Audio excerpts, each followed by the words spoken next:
For the Real News, I'm Baynard Woods. Arguments concluded in the Gun Trace Task Force police corruption trial in Baltimore today. Over the course of the last 3 weeks of testimony, a number of shocking revelations have rocked the police department and the city. One officer was said to have executed a suspect because he didn't want to chase him. The shooting was then covered up, according to the testimony of one officer, by a deputy commissioner who announced his retirement later the same day. It was also alleged that Detective Sean Suter, who was killed the day before he was supposed to testify to the grand jury in the case, stole drugs with Detective Momadou Gondo years earlier. And perhaps most shockingly, testimony revealed that Sergeant Wayne Jenkins, who ran the elite plainclothes squad, came to a drug dealer in the early morning of April 28, 2015, while parts of the city still burned after Freddie Gray's funeral, with stolen pharmaceuticals he said he took from looters. Then Commissioner Anthony Batts claimed at the time that the sale of the looted drugs contributed to, if not caused, the spike in murders in the city. As we wait for the jury to come back, I'm here with Neill Franklin, the executive director of the Law Enforcement Action Partnership and a retired commander from the Baltimore Police Department. Welcome, Neill. Baynard, thanks for having me. So, one of the main purposes of this task force, like a variety of the other plainclothes task forces over the years, whatever name they went by, is to get guns and drugs off of the street. And we see in this trial sort of the opposite happening. How did we get to this point with anti-drug squads, anti-gun squads adding to the problem? Baynard, this is nothing new, really. Might be new for the citizens of Baltimore, at least seeing this type of activity. Criminal activity by the police officers who have taken an oath to protect them and do the right things here in the city. But let's look across the country. Let's go up to New York. Many of your watchers right now probably know the name of Serpico, right? The NYPD has been dealing with this type of corruption for a very, very long time. Chicago Police Department has dealt with this type of corruption for a very long time. Well, think about this. Let's go back to alcohol prohibition. In the 1920s, right, police departments were dealing with this very same type of corruption as we were working with those crime syndicates who had cornered the market for bootlegging booze, right?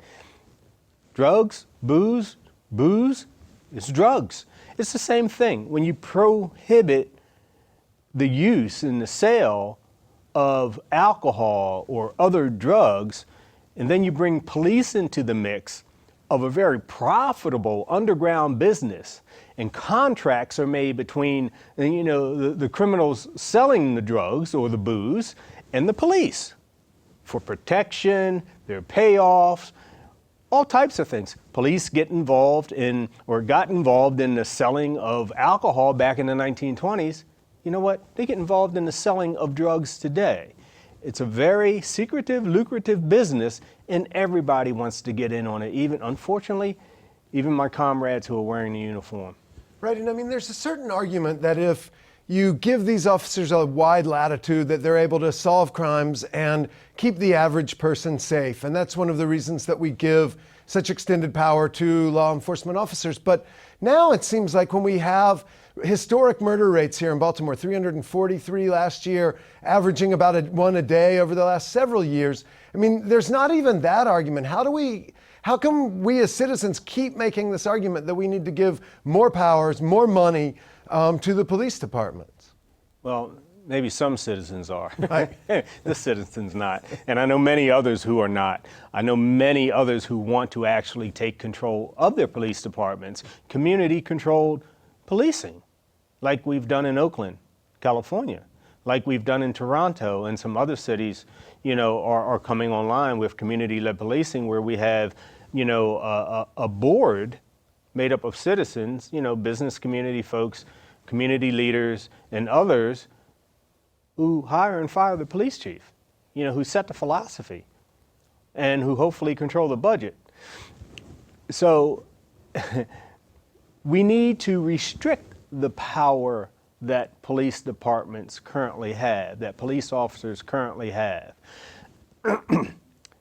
In no way, in my first comments here, talking about the drug trade and the profits and how police come in no way am I sanctioning this or in any way want to sound like this is an excuse. It's not, because you see, criminal organizations like the ones that we see on our street corners, the gangs and the crews who are dealing in this violent drug trade, you know, they grow up in certain communities and they don't have access to certain information, education, health, housing. There's so many deficiencies, there's social deficiencies that helped this to brew, right? Police officers who have been selected, who have gone through extensive interview processes, who have gone through, in Maryland, at least 6 months of training, ethics classes, racial bias classes, criminal law, you name it, all types of training. And there are checks and balances that should work. But here's my point. If anyone should be held accountable for the criminal acts that are being committed, police officers, those who have taken an oath to protect the citizens, to serve the citizens, and now they violate that oath to the extent of criminal activity. If there's anyone that should be punished to the full extent of the law, it is the people who wore the uniform. It is the people who tarnished the badge. It is the people who have disrespected the community, the very community that they have sworn to serve. Yeah, I mean, there's a lot there I want to come back to. I mean, maybe the last thing you were saying really strikes me, that right now it seems like there's a sort of return to broken windows policing going on in this city. The numbers at the end of last year. I sure hope not. Yeah, I mean, especially juvenile crimes. The small gambling was up 160-something% of arrests. Marijuana for juveniles, a huge amount. And then fourth-degree burglary, 2,000% or something. Mm-hmm. But it seems like the officers who want it for everyone but for police, that turn a blind eye to, I mean, the Leo Bohr, the Law Enforcement Officers Bill of Rights. I spoke to someone in Internal Affairs about something who was actually suing the police department along with the FOP to keep, and this was about an FOP incident, but in order to keep any civilians from ever being able to see any IAD records. It looks like one of the members of IAD was an informant that came out in court telling these officers that they were under investigation. How do we break what they call the blue wall of silence in order to, if police officers are the ones enforcing the laws, how do we turn the tables so that they can enforce the laws on each other? Wow, it's very, very difficult to police yourselves, despite, no matter what kind of business you're in, but especially this one of policing. And, you know, as you talk about, what you're literally talking about here is transparency, which is also important to us being able to hold police accountable, the level of power that we give to them, being able to recognize, whoa, we've gone too far there, we need to pull back a little bit, maybe we change some laws, do some other things. The transparency piece as it relates to internal affairs investigations and complaints of citizens against police officers, and the investigations that take place, and us, the citizens, having access to that information. You know, what are the results? You know, what kind of discipline, if any, was handed out? What kind of training took place after that? There are states that have that type of transparency. You know, when there is a complaint against a police officer by a citizen, we're talking about police community interaction. We're not talking about a police officer who maybe have damaged their patrol vehicle allegedly or something like that, you know, absent citizen contact. No, we're talking about citizens they are supposed to serve and the failure of them to properly serve, even to the extent of injuring citizens and disrespecting citizens. Those types of investigations should be completely transparent, at least to the complainant. But I believe they should be transparent to the entire community, because if there's a police officer who has had a number of complaints sustained against them, and they're working in my community, Dana, if you're that police officer, I want to know about your history of interacting with members of my community. I want to know if I should be on guard with you. I want to know that if what I just saw you do was a little mistake or a one-time occurrence, or if this is a habit of you, or if this is your personality. And having that information would make me more inclined to file another complaint in hopes to get you off of the force. because if you've got issues like that, you shouldn't be wearing a badge. You shouldn't be working in anyone's community. Transparency is extremely important in this line of work. This is very complex, especially with a police department like Baltimore, which is, just entering into a consent decree with the Department of Justice after a lengthy investigation, which was just full of constitutional violations, right? And now, according to Sergeant Rosenblatt, we've got police officers coming out of the academy who don't know the law, who don't know enough about constitutional law, which is the primary foundation for probable cause when you make your arrest and for searching people and so on. From hiring to training to sergeants and the transition from the academy to the field and maintaining that level of integrity and being responsible and accountable, and those sergeants, those first line supervisors who are absolutely critical.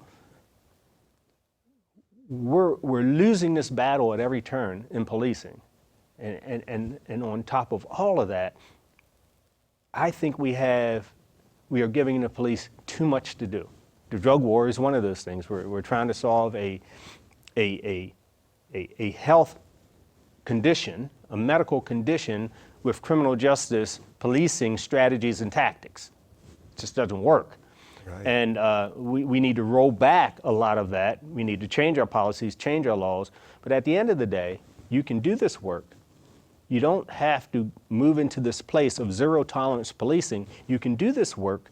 You can do constitutional policing and interact with people and get guns off of the streets and all those things that the community wants to see without violating the rights of people.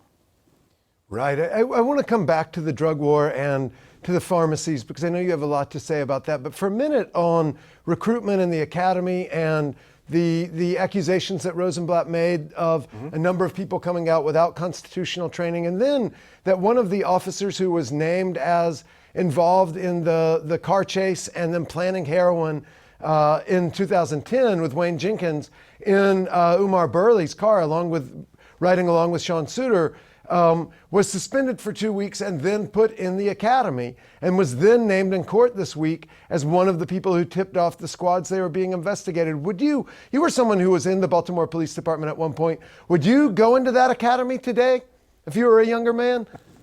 Well, when I was with the Baltimore Police Department, I was in charge of that academy. I was in charge of all training from 2000 to 2004. From what I'm hearing about where the academy has gone to now, it's very disheartening. When I was there, we were very proud of the 100% compliance that we had before you will leave that academy. We were very proud of what we were producing. We were very proud of how we introduced new trainees to the community, how we introduced them to young boys from Baltimore, how we introduced them to the homeless population of Baltimore by having them serve the homeless over at Our Daily Bread. We were very proud of creating a police officer who was not just proficient in knowing the law and constitutional law and knowing what probable cause was and reasonable suspicion, but we were also proud of the fact that those police officers, although they may not have been from Baltimore, many of them, they got a proper introduction to the Baltimore community. Was it as best as I had liked it to be? Maybe not, but at least we did what we could in that respect. From what I'm hearing about that place now, your question was, would I want to be in that academy right now? I don't think so. I don't think so. That is such a critical component. The hiring of the right people, training them appropriately, but then you got that handoff from the academy to the streets. And we know what the culture, we're seeing it right now play out in our federal court system. We know what the culture of the street is about regarding policing. And if you don't have that proper handoff with field training officers to the sergeants, those squad leaders, we've got some serious problems on our hands, especially when you have sergeants who get caught on camera spitting on people have been arrested, when you've got sergeants who you can't find during an entire shift for whatever that reason may be, right? The sergeants have a job, and their job is not just to wear some stripes on their arms. Their job is to coach. Their job is to train. Their job is to guide. Their job is to hold people accountable for the work that they do or don't do. But we see what was happening with a sergeant who was in this gun trace task force, right? And he really was guiding and... He was guiding, he was instructing, he was recruiting, and he was kicking people out of his squad. But he was doing it for all of the wrong reasons. Who was watching him? Who was holding him accountable? That's a big question I have in this whole investigation that's playing out in front of us. Where's his lieutenant? How does this lieutenant, whoever he was or she was, go about holding that sergeant accountable? What's that matrix look like? What do those reports look like? How often did that lieutenant show up while they were working, announced and unannounced? You got to do that sort of thing, right? Especially when you're in an environment where there's a lot of temptation. We had the same thing in the Maryland State Police, where we had a state trooper riding up and down Interstate 95, stopping, black suspects and stealing money from them, right? Same thing.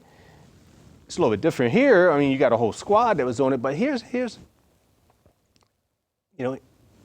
thing. One of the things, and people, have their opinions about Ed Norris, but let me tell you something about Ed Norris as it relates to these types of units and squads who are doing this type of work. One of the things that he wanted to do, but I think he got pushback from the union, he wanted to run anyone who came into these units, he wanted to do financial backgrounds on them, all right? Because we know if they're in financial trouble, we know the temptation is it's more than likely that they're going to be tempted in the wrong way to do things. We had that in place, and we were also looking at the records of all the police officers who had multiple civilian complaints against them. And whether they were founded or unfounded, we were bringing those officers into the classrooms in the academy, first of all, letting them know what we observe, what we see in their jackets about their performance and interacting with the citizens.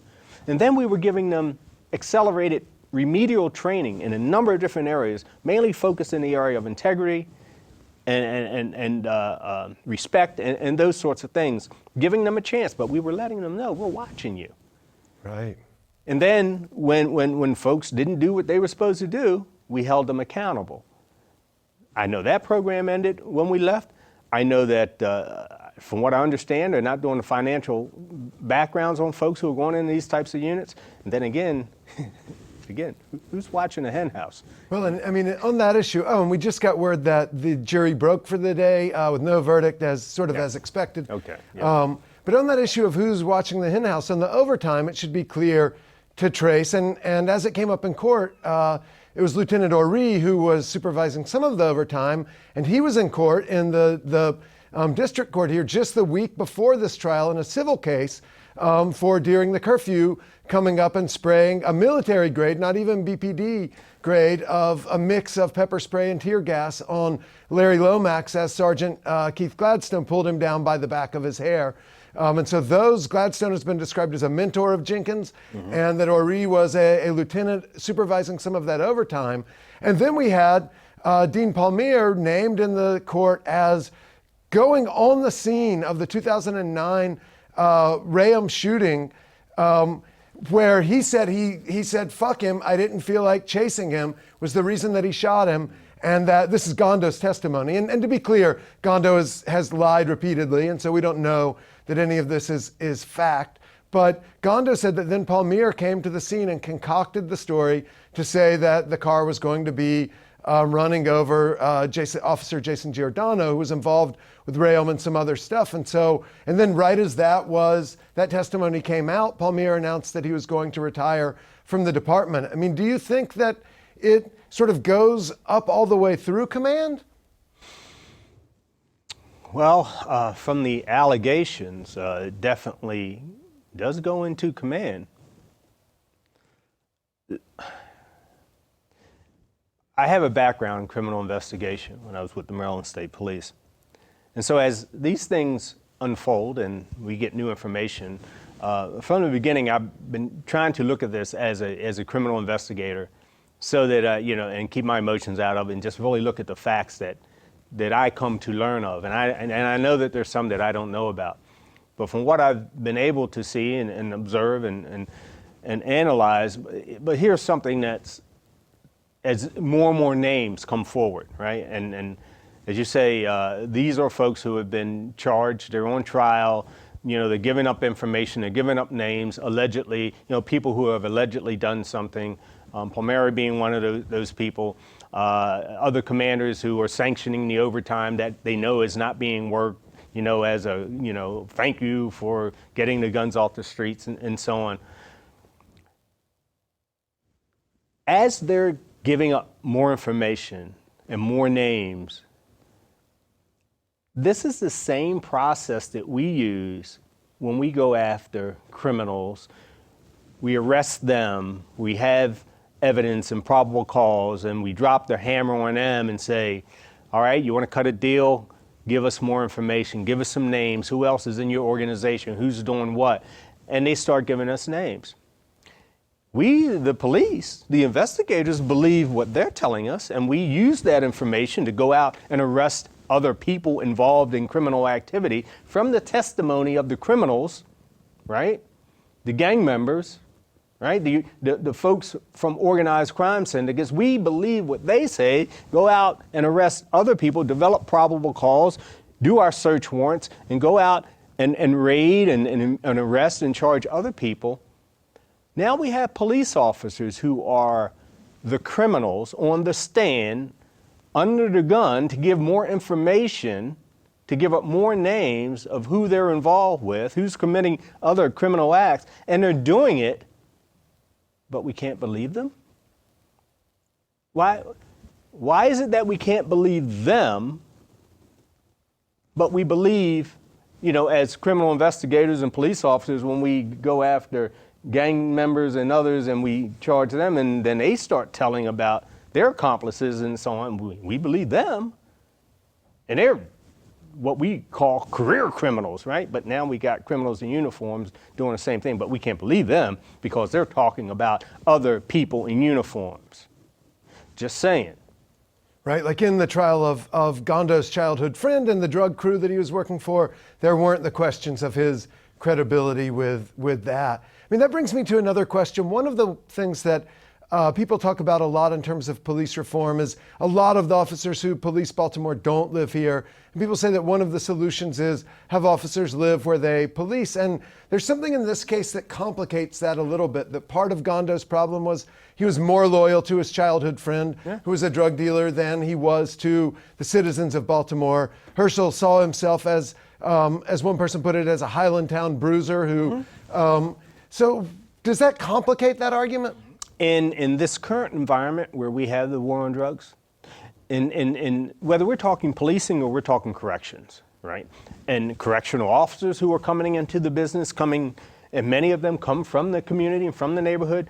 When you think about the BGF, the Black Guerrilla Family, and the Baltimore City Detention Center, and the control that they established over that detention center by manipulating the guards, correctional officers, right? A lot of those correctional officers were actually recruited by the BGF, came from same neighborhoods and so on, had clean records, and they were brought in just for that, for that cause of smuggling in drugs and doing the favors of those who are the gang members, right? Right. So there's good and bad in bringing people from the community into policing versus bringing people from out of the, living in the same neighborhood and so on that you police. Now, you can bring people in from out of the community, but then maybe require that they live in the city. There's some good to recruiting police officers from the communities that they grew up in, all right? But there's also that challenge of relationships to those who are involved in gangs and so on, doing criminal activity. But you see, we talk about these things, but we never really work to solve the foundation of these problems. Everything that we're talking about here right now on this show, including this, of where officers live and where they come from, and the problems associated, if we didn't repeat the prohibition of drugs, like what we did with alcohol, if we didn't repeat the prohibition of alcohol with drugs, we wouldn't even be talking about this. We wouldn't, because police would just be dealing with people hurting other people, not the drug trade and not the gangs who make so much money from the drug trade, and the temptations of the money when you. I worked undercover. I managed drug task forces. We've raided homes and stuff where you're doing a search and you open up a dresser drawer and there's hundreds of thousands of dollars stacked in there. For some folks, it can be tempting. But again, if we didn't have this environment of this drug war and all the ugliness that comes with that prohibition thing that gives so much power and control and money to organized crime and gangs, that's the reason we've given so much control and power to our police departments. Right. And so what does it mean that we learned this week that Wayne Jenkins came with, there was a lot of talk about the pharmacies looted during the unrest after the death of Freddie Gray, and that Wayne Jenkins came to his bail bonds friend with 2 big trash bags full of what he estimated to be $1 million worth of pharmaceuticals. And your organization, LEAP, had a lot to say about what that did to the drug trade and to violence here. Tell me a little bit about what that means. See, even in this current environment of an illegal drug market, when the drug market becomes stable, what I mean by becoming stable is that the people who are selling the drugs have control over their geographic location. When organizations have that control over their illegal organizations, meaning that there's no conflict between the groups of people selling drugs, violence goes down. Okay, and for that to happen, the police have to get to a place where they're not aggressively going after those selling drugs, because when they do, and they arrest a gang or a crew from a neighborhood, now you create job opportunities. You create vacant, valuable real estate where the other remaining gangs or crews or organizations are going to fight for those corners that we, the police, just cleared off. So that destabilizes the drug market. So you're going to probably have some skirmishes, some shootings. Once you have the initial shootings, when they're trying to take over this free market now you got retaliation that's going to occur month after month until that settles down again. But when you have a stabilized market, you tend to have less violence. Here's what happened after the riots in 2015. A couple things happened. We went into a curfew period for about a week. In those particular zones where we had that curfew enforced, there was no open air drug market selling. No drugs were being sold on the street corners. People lost a lot of money. That's got to be made up. Curfew's lifted, everybody hit the streets. And you're scurrying, fighting and bumping into one another trying to make up this extra money. But what you're talking about now with the pharmaceutical drugs, the trash bags of drugs that our police allegedly had, right? When you take all of that pharmaceutical opioid pain medication and dump it into the community, that's another way to destabilize the market. So now you've got an influx of drugs, but not that many buyers. So the prices drop dramatically. So now, in addition to those selling the drugs scurrying after the curfew to make up lost money, now the prices are going to go down because there are more drugs available. So you got to work even harder. And from that disruption, it was a high level of disruption. You're going to end up with a lot of shootings. You're going to end up with a lot of fallout that continues well into the upcoming years. And here it is. 2.5 years later, and we're still dealing with a high rate of shootings and homicides in Baltimore City. That's, in my opinion, and the opinion of our organization, which we said from day one, that's our opinion of this, but that's just our opinion of one of the major factors in the uptick in violence. There are other things relative to it, but I'm just saying that's a major part of it. Wow, I mean, so here we go again. Our police officers involved in the selling of drugs during a time when, we have a destabilized drug market, an uptick in shootings and murders, and here again, they're supposed to be part of the solution. But here again, the foundation to solving the violence in our community is not the responsibility, it cannot be done by the police. The police are a temporary stopgap for things that trouble us in our communities. Long-term success, long-term solution in reducing violence in Baltimore City is about housing, it's about jobs, it's about education, it's about health care, it's about nutrition, it's about mental health, it's about continuing to reduce the lead-based paint in these homes that are being rented to people. It's about constitutional policing, but most of it is about creating a healthy society, healthy neighborhoods, right? That means you need households where people don't just survive, and there's not a whole lot of surviving going on either, but they need to thrive. They need to be moving at least in the direction to where they have hope that tomorrow is going to be better than today. Right. And next week is going to be better than this week for me and my kids and so on. Because when you have hopelessness, not only does that lead to higher rates of drug abuse, but it also leads to higher rates of violence, as people struggle to get one leg up. Right. So one last question on that. To get to that point, how could community, it's clear that police can't police themselves, and you started by saying this about community-controlled policing. How could community-controlled policing help get us to this more healthy place in the city in general? Well, unfortunately right now in policing all across this country, it's just too political. Right? Most of your police leaders are either hired by the mayor, city manager, or by a governor, so on. The only elected folks in policing are your sheriffs across the country. Your major cities, it is the political arm, the city council and the mayor who are responsible for that. Therefore, the police chief is typically walking on eggshells.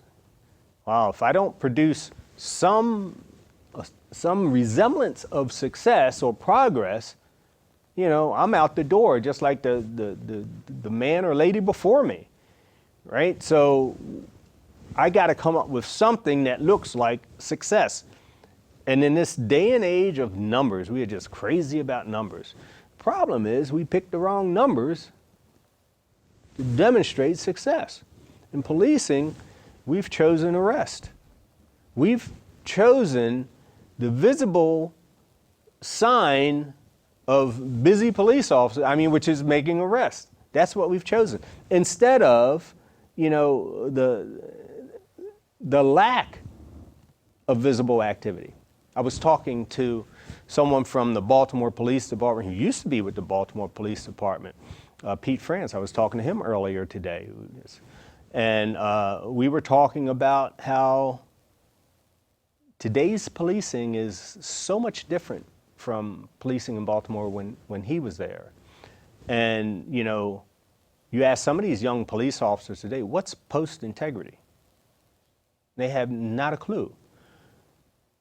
They don't know who lives there. They don't know who works there. They don't know who the troublemakers are. There's no relationship. And in many cases, it's not their fault because they get moved from one post to the next, one sector to the next, and they don't have the time or the opportunity to establish post-integrity. knowing that post, that geographical area that they're responsible for from front to back, bottom to top, and who does what, and who doesn't do what. That's the type of stuff we should be measuring. If that's your post, what I'm measuring is the lack of crime that occurred on your post during your 8 or 10-hour shift, and I want to know how you went about doing that, who you interacted with, who gave you, how do you do that? But no, we've come up with the stupid matrix of tickets, arrest. And now we think this is a good thing because we're moving to civil citations for a number of things. But yeah, so where does that lead? That leads to, people who can't pay fines, so they end up in prison anyway, debtor's prison. It's stupid stuff. We got to get back to post integrity. We got to get back to getting these officers out of the cars, on the streets, interacting with people, developing relationships, and hold them responsible, for the lack of crime, that's on their particular post. Right. Well, Neill, thanks so much for all of this context to help us understand the vast web of sort of problems that we see coming to light in this trial, and to help us figure out how we might be able to move forward in policing in Baltimore. This is Neill Franklin, the Executive Director of the Law Enforcement Action Partnership and a retired commander for the Baltimore Police Department and the Maryland State Police. Thanks so much, Neill. Thanks, Boehner. And I'm Boehner Woods for the Real News Network, and we're going to continue covering the Baltimore Police and the Gun Trace Task Force trial.